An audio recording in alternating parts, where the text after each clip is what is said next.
Hello বন্ধুরা, good morning. কেমন আছো তোমরা সবাই? আশা করি ভালো আছো, সুস্থ আছো। আমি বেশ ভালো আছি, সুস্থ আছি। নতুন ব্লগের সঙ্গে জানাই তোমাদের অনেক অনেক স্বাগত। আজকের ব্লগটা অনেক দেরি থেকে শুরু করছি। এখন বাজে প্রায় 8:30টার মতো। বড়মশাই, দাদা, ভাই সবাই স্নান করতে গেছে। কালকে দাদাভাই বাড়িতে এসেছে। কালকে তখন রাত্রি 11টা বাজে দাদাভাই বাড়িতে ঢুকেছে। আর তোমাদের সামনে দেখাইনি কারণ ভালো লাগছিল না সেই টাইমটাতে, মানে খুব খারাপ লাগছিল। দাদা এসে কান্না করছিল, এগুলো দেখে না ভীষণ কষ্ট হচ্ছিলো। তাই আর ওই জিনিসগুলো তোমাদের সাথে শেয়ার করতে পারিনি। মনটাও চাইছিলাম যে তোমাদের সাথে সব শেয়ার করি। আর যে দিদিটা আমার সঙ্গে থাকে, ওই দিদিটা এখন যাবে দুধ আনতে। বাট আমরা না বাড়ি থেকে বেরোতে পারি না ঠিকঠাক, মানে আমাদের তো অসুস্থ বেশি, তো সেই কারণে আমরা বেরোতে পারি না। দিদিটা আমার সঙ্গে থাকে, এমনকি বাড়ির টুকটাক কাজকর্ম যেগুলো আমি করতে পারি না বাবুকে নিয়ে করে দেয়। না হলে আমি বলি তুমি রাখো বাবুকে, আমি কাজগুলো করি। আর একজন কমেন্টে বলেছে, আমি তাকে বলেছি আমার বাড়ির কাজের লোক। দেখো, আমার একটা কথা আমি বলি যে আমি এতটাও খারাপ না, আমার নিজের আত্মীয় একজন, তাকে আমি কাজের লোক বলবো। এই দিদির বাড়িতে আমার শ্বশুরমশাইরা যখন বাংলাদেশ থেকে এসেছিলো, বাংলাদেশ থেকে আসার পর এই দিদিদের বাড়িতেই কিন্তু আমার শ্বশুরমশাই, শাশুড়ি, আমার ভাসুর ছিলেন। তারপর অন্য জায়গায় বাড়ি করার পর আমার বর হয়েছে, আমার দেওর হয়েছে। তারপর ওরা একটু যখন 5-6-এ পড়ে, তো সেই টাইমে ওরা এখানে এসেছে, মানে এই বাড়িটাতে। তো ওরা আমাদের একটা আত্মীয়। আর দিদি আমাদের বাড়িতে যে কোনো অনুষ্ঠান হোক, যা হোক, দিদি আমার বাড়িতে আসে, কাজকর্ম করে দেয়। আর কাজকর্ম করে দিলেই কিন্তু কাউকে চাকর বলা যায় না, বা কাউকে বলা যায় না যে কাজের লোক। আমার মনটা এতটাও নিচু না।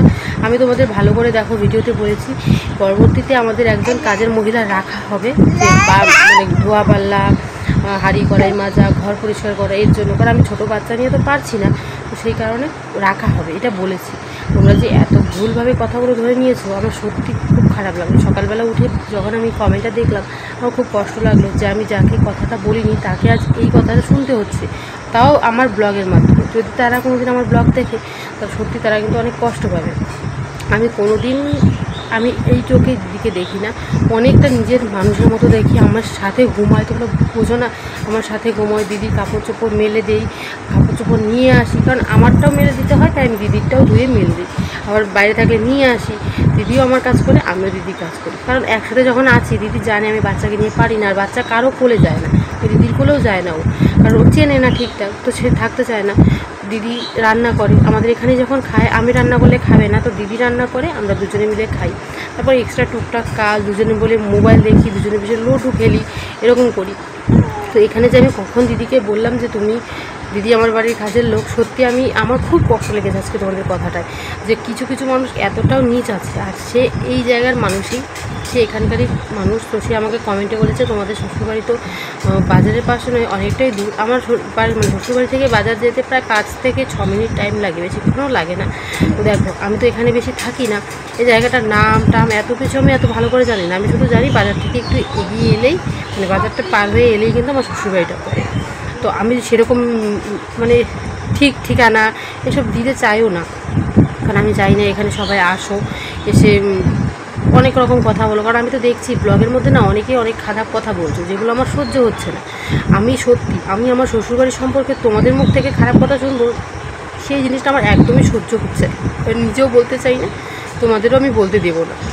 অনেক কাহিনী আছে যেগুলো তোমাদের বললে না তোমরা বুঝতে পারবে যে আমি কেন এইসব কথা বলছি।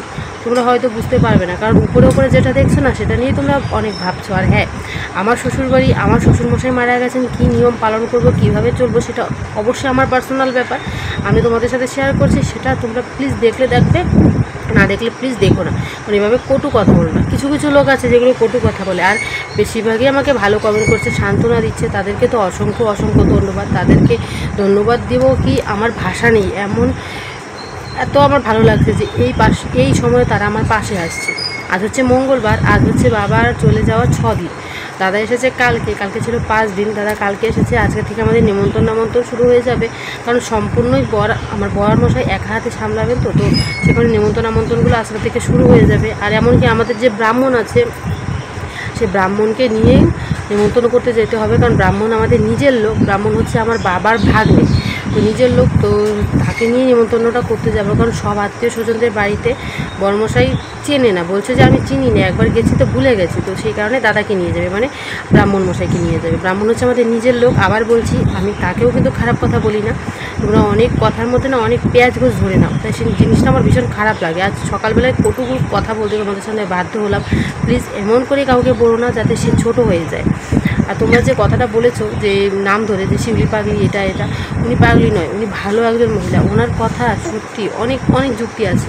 আমি ওনার সাথে এই কয়দিন থাকছি, তো 6 দিন ধরে থাকছি, তো আমি খুব বুঝতে পারছি মানুষটা একদম সরল সাদাসিধে মানুষ। মানুষটা অনেক ভালো, আমার সাথে অনেক কথা শেয়ার করেছেন, অনেক কিছু শেয়ার করেছেন। আমার খুব ভালো লেগেছে তাকে, আর নিজের দিদির মতোই তাকে ভেবেছি। যদি না ভাবতাম না, তাহলে সত্যি দিদির সাথে এত গল্প এত কিছু করতাম না। দিদি একটু আগে এখানে খেতে বসেছিল, অনেক গল্প করেছি দিদির সাথে। ঘরে কাঁঠাল ছিল, আমি কাঁঠাল খাই না, তো বলেছে তুমি কাঁঠাল ভেঙে রস করে মুড়ি দিয়ে খাও। তারপর ঘরে অনেক ফল ফলাতি আছে, দিদিকে একটু পরপর বলছি যে তুমি কোন ফলটা খাবে, খাও, তোমার যেটা ভালো লাগে সেটা খাও। কারণ দেখো, দিদি আমাদের বাড়িতে থাকছে, দিদি আমার সাথে থাকছে, এটা কিন্তু এটার থেকে বড় আর কিছু নেই। তার সাথেও আমাদের গরু আমরা ধরতে পারি না, সেই গরুর কাজগুলো করে দিচ্ছে, এর থেকে বড় কিছু নাই কিন্তু। আর আমি দিদিকে কখনোই আমার বাড়ির চাকর বলিনি। তো বন্ধুরা, অনেকক্ষণ পর তোমাদের সামনে চলে এলাম। অনেকক্ষণ পর বলতে ভিডিওটা আমি তো কালকেই শুরু করেছিলাম, তো আমার ভিডিওটা করা হয়নি। এখন দুপুরবেলা হয়ে গেছে, খাওয়া দাওয়া কমপ্লিট, আজকের খাওয়া দাওয়া সব কিছু কমপ্লিট। তো ভাবলাম তোমাদের সাথে শেয়ার করি। অনেকে আমাকে কমেন্ট করেছো যে তোমার শ্বশুরমশাই তো সেরকম বয়স হয়নি, উনি কেমন করে মারা গেলেন, হঠাৎ করে এরকম কেন হলো, কি সমাচার। তো সেগুলো তোমাদের সাথে বলতে চলে এসেছি। তো প্রথমত বলি, আমার শ্বশুরমশাইয়ের বয়স এটা হয়েছিল 70 বছর, এটা 70 বছর চলছিল। কিন্তু বাবার থেকেও না অনেক বয়স্ক বয়স্ক মানুষরা এই গ্রামে এখনও আছে। দেখি বাবার থেকে বয়স্ক বয়স্ক এখনও এখানে আছে। বাবা যে হুট করে চলে যাবে সেটা আমরা এখনও মেনে নিতে পারছি না, আর কোনো দিন মেনেও নিতে পারবো না যে এরকমভাবে এত কিছু হয়ে যাবে। যেদিন বাবা চলে গেল তার 1 ঘন্টা আগেও আমাকে ফোন করেছে, ভিডিও কল করে বাবুকে দেখেছে, দাদা দাদা বলে ডেকেছে। তো জিনিসগুলো না এখনও মেনে নিতে পারছি না। এখনও মনে হচ্ছে কি আমাদের হয়তো বাড়িতেই আছে, হয়তো আমাদের সাথেই আছে, এরকম মনে হচ্ছে। তো আমি তোমাদেরকে বলি, আমার বাবার এই যে আমার শ্বশুরমশাই অতিরিক্ত বিড়ি খেত, অতিরিক্ত। আমি যখন এখানে থাকতাম আমার সামনে কোনোদিন খেত না, কারণ আমি ভীষণ বকতাম। এমনও করেছে জানো, বিড়ি খেতে খেতে আমি যে সামনে দিয়ে গেছি, গন্ধ তো পাওয়া যায়, ধোঁয়াটা দেখেছে, আমি সামনের দিকে যাচ্ছি, উনি বিড়িটা তার পকেটের মধ্যে ঢুকিয়ে দিয়েছে, মানে জামার পকেট পুরো বিড়ি বেরিয়ে গেছে, এরকম হয়েছে। এমন হয়েছে কানের পিছনে বিড়ি রেখে দিয়েছেন, পেছনে চুল পড়ে গেছে, তার জন্য আমি না দেখি। ওটা হচ্ছিল তার নেশায় এতটা পরিমাণ বেড়ে গেছিলো। বাবার প্রত্যেক দিন 1 প্যাকেট বিড়ি লাগতো। 1 প্যাকেটের মধ্যে কতগুলো বিড়ি থাকে, প্রত্যেক দিন 1 প্যাকেটের বেশি লাগতো। আমি তোমাদের তবুও একটা কথা বললাম, মানে একটা মানানসই দিয়ে কথা বললাম যে 1 প্যাকেটের বেশি লাগতো। পুরো বান্ডিল এনে ঘরে রেখে দিত। আমি যখন আসতাম বিড়িগুলো খুঁজে খুঁজে বের করে পুড়ে ফেলতাম। আমার শাশুড়িমা এমন অনেকবার করেছে, বিড়িগুলো পুড়ে ফেলেছে। ওগুলো নিয়ে আমার শাশুড়িমার সাথে ভীষণ ঝগড়া হয়েছে, বাবার ভীষণ কথা কাটাকাটি হয়েছে। তো এখন দেখো, যার যেটা নেশা সেটা না করলে নাকি খারাপ লাগে। আমাকে বলতো যে আমার তো এটা নেশা, আমি যদি না করি নেশাটা, আমার না ভীষণ খারাপ লাগে। তো আমি বলেছিলাম হঠাৎ খাও, মানে অল্প স্বল্প খাও, দিনে 1টা 2টো সেটা খাও, কিন্তু তুমি দিনে এতগুলো খাবে, 15-20টা খাবে, সেটা তো ঠিক না। তারপর অতিরিক্ত চা খেত। বাবা ভাত খেত না বেশি, জানো, চা খেত। সকালবেলায় রান্না করা হতো, মা রান্না করতো। আমার শাশুড়ি মা শ্বশুরমশাইয়ের জন্য সকালবেলা উঠে রান্না করে দিত। মানে উনি বস্তিতে লেবু আনতে যেতেন, তো সকালবেলা উঠে রান্না করতো, কিন্তু খেত না, এরকম শুরু করতো। খাবে না করতো, জোর করে খাওয়ানো হতো। কোনো দিন খেতেও না, কোনো দিন এমনও চলে যেত সারাদিন না খেয়ে আছে, জোর করলেও খেত না। বস্তি চলে গেলে একবার আস্তে আস্তে সেই সন্ধ্যা হয়ে যেত, কোনো দিন রাত্রে 8টা 8:30 বেজে যেত, সারাদিন না খেয়ে থাকতো মানুষটা, এরকমভাবে থাকতো। এরকম করে হঠাৎ করেই কী হয়ে গেল। একটা লোক এসেছিলো, কথা বলছিলাম, কথা বলতে বলতে তোমাদের সামনে ভিডিওটা শুরু করা হয়নি। একটু পরপরই লোক আসে, এসে কথা টথা বলে যায়। তো তারপর ওবিসি দিয়ে যায়, ওবিস কি বলে ওটা দিয়ে যায়, হবিস বলে হয়তো, আমি না বলতেই পারি না ওটা, জানো। তো মানে হঠাৎ করে এরকম হয়ে গেল। বাবার উঠেছিল ভীষণ জ্বর, 2 দিন জ্বর ছিল। আর বাবার মৃত্যু হয়েছে বৃহস্পতিবার, আজকে বুধবার, কালকে হলে হবে 1 সপ্তাহ। তো বাবা তার আগের যেই বৃহস্পতি মারা গেলেন তার আগের বৃহস্পতিবার থেকে খাওয়া দাওয়াটা না হালকা কম করছিল, খাচ্ছিল না, বলছিল যে আমার মুখে রুচি নেই, জ্বর, আবার বাজারও যাচ্ছিল, সবই ঠিক আছিল। বাবা যেদিন হসপিটালে ভর্তি করা হয়েছে, এখানে পাশের একটা কাকা গিয়ে হসপিটালে ভর্তি করেছে, তো সেই দিনও বাবা এখান থেকে বাজার পর্যন্ত হেঁটেই গেছে, সুস্থই ছিল। তারপর হসপিটালে ভর্তি করলো, তোমাদের দাদাভাই গেছিলো বাজারে, তো ওখান থেকে পাঁঠা কিনে এনেছে। তো আমি তারপর ওকে বললাম যে বাড়ি চলে যাও, বাবার শরীরটা তো ভালো নয়, যাও তুমি বাড়ি যাও।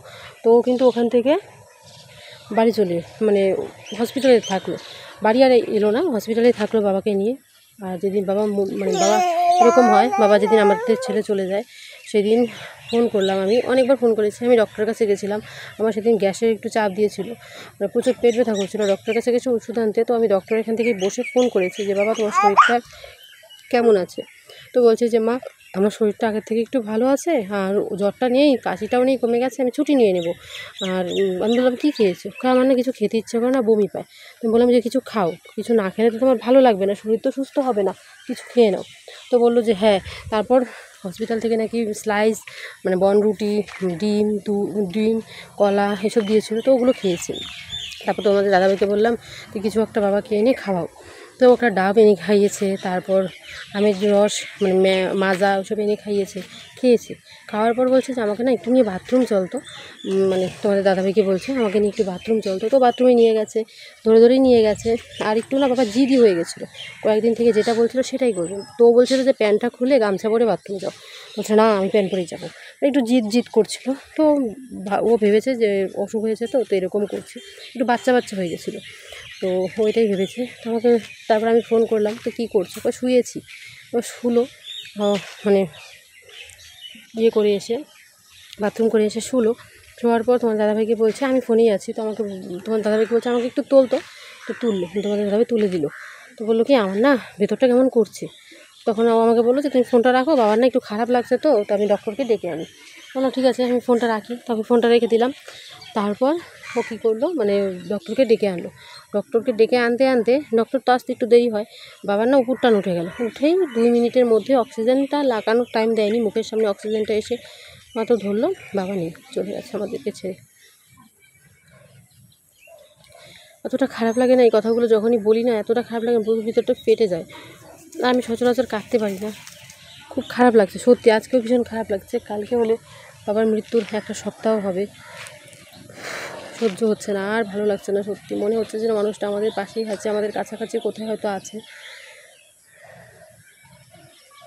কী থেকে কী হয়ে গেল, পাড়ার সবাইকে বলে রেখেছে যে আমার নাতির অন্নপ্রাশন, আমি নাতির অন্নপ্রাশনে যাব, রবিবার দিন চলে যাব, সোমবার দিন অন্নপ্রাশন, রবিবার দিনই চলে যাব। পাড়ার মানুষকে বলা শেষ, নেমন্তন্ন পাড়ার মানুষের বাবা নিজেই করেছে। তারপর তোমাদের দাদাভাই এসে নেমন্তন্ন করবে, তারপর সবাই যাবে এখান থেকে। এই হচ্ছিল আশা, সব আশার মধ্যেই সব শেষ হয়ে গেল। কী করবো বলো তো, কিচ্ছু করার নেই। যে না থাকার সে আমাদেরকে ছেড়ে চলে গেছে, সে হয়তো চলে গিয়ে অনেক ভালো আছে, কিন্তু আমাদেরকে অনেকটা কষ্ট দিয়ে গেছে। আমাদেরকে ঠিকঠাক করে বাবাকে আমি দেখতেও পারলাম না, সেই ভিডিও করে দেখা ঠিকঠাক করে দেখতেও পারলাম না। বাবা আমার হাতের পুঁটি মাছের ঝাল খেতে ভীষণ ভালোবাসতো, ওটাও খাওয়াতে পারলাম না। যদি জানতাম বাবা খুব অসুস্থ, আমি বাড়িতে এসে বাবাকে আমি বাবার পছন্দ মতো রান্নাগুলো করে খাওয়াতাম, সেটাও পারলাম না। ভাবলেই খারাপ লাগে। সকালবেলা ঘুম থেকে উঠেই বলতো মা গো আমি চা করছি, দুজনে মিলে খাবো। বাবাই চা করতো, আমি কোনো দিন আমার শ্বশুরবাড়িতে এসে আমি কোনো দিন চা করিনি। বাবা করতো, দুজনে মিলে খেতাম। বিস্কুট 2টো থাকলে বাবা একটা খেতো, আমাকে একটা থাকলে বাবা হাফ খেতো, আমি হাফ খেতাম, ভেঙে দিত। এতটা ভালোবাসতো। শুধু থাকতাম না এখানে আমার শাশুড়ি মার জন্য। আমার শাশুড়ি মা একটু অন্যরকম মানুষ, এখনও যে ওনার স্বামী নেই উনি এখনও বোঝেন না। এখনও অনেক রকম কাজ করেন যেগুলো ওনার ছেলেরা একদমই পছন্দ করে না। এখন পর্যন্ত ওনার ছেলেদের সাথে যা পারে সেটা নিয়ে ঝগড়া করে, এই অবস্থায়। চলো ভিডিওটা এখানেই রাখছি, কাল তোমাদের সাথে কথা বলবো।